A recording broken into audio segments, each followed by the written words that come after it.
Hey guys, and welcome back to Jessica Jones Recap. I hope you all had a very good Thanksgiving with family and friends. I know I did. This is going to be my video for episode 8. Now, if you guys haven't seen episode 8, pause the video, go watch it, then come back. There will be some spoilers in this episode and quite a few theories, so you've been warned. So in the last episode, Jessica returns to her home, her childhood home, to Kilgrave, of her own free will. And now we get to see what comes of that, what happens next. So Kilgrave took photos of what the house used to look like before she left and rearranged everything into its exact position, put everything back into its right location. Now Kilgrave does have people living there with them. He has a maid and he has a cook. They are there of their own free will. The cook is getting twice as what he was paid in a professional restaurant. But that doesn't mean Kilgrave doesn't have safeguards implanted on them. They do have safeguards. And in this episode, Kilgrave is humanized even more. In his past, as a kid, he was experimented on by his parents. We see the anger, we see the hatred he has for his parents, who are presumably long dead. And he explains to Jessica that for him, it is really hard to get people to do what he wants on their own. He has to choose his words carefully, and even still, he might say the wrong thing, and people will actually go do it of his will. Like he said, he told one guy once to go screw himself, and actually screwed himself or something. I don't know. He never showed that. But still, he himself has to be wary of what he says if he doesn't want someone to actually do it of his will. So it's interesting. I haven't read too far into the Alias Omnibus comic book,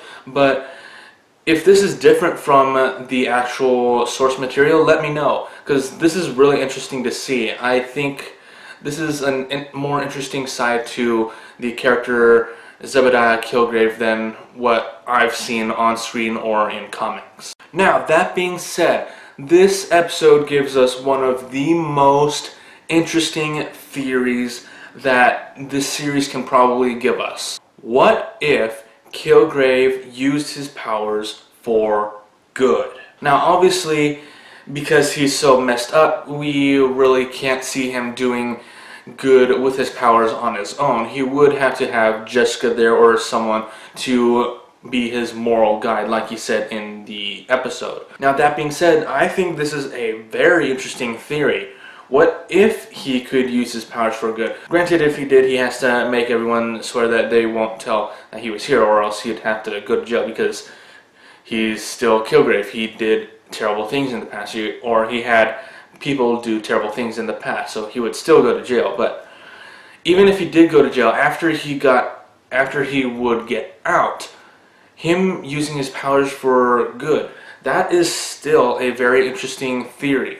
I think that it could possibly work, maybe in a what-if scenario or an alternate universe. It could potentially work. Yes, he's a sociopath, but just about every one of us humans are. So Jessica, after hearing this, decides to take a walk. She goes back to Hell's Kitchen to New York to get Trish's opinion. She tells Trish the position that she's in, what would she do? And Trish honestly says that she doesn't know, but Jessica knows that if it was Trish, she probably would take the opportunity to be his moral guide, to help him become a better person. I know that's what I would probably do. Now, in the end of the episode, Jessica goes back to Kilgrave, and it appears that she is leaning towards the side of being his moral compass, using Kilgrave and his powers for good. But that's not what happens. She drugs the servants and knocks Kilgrave out with the surgical anesthesia and gets him out of there.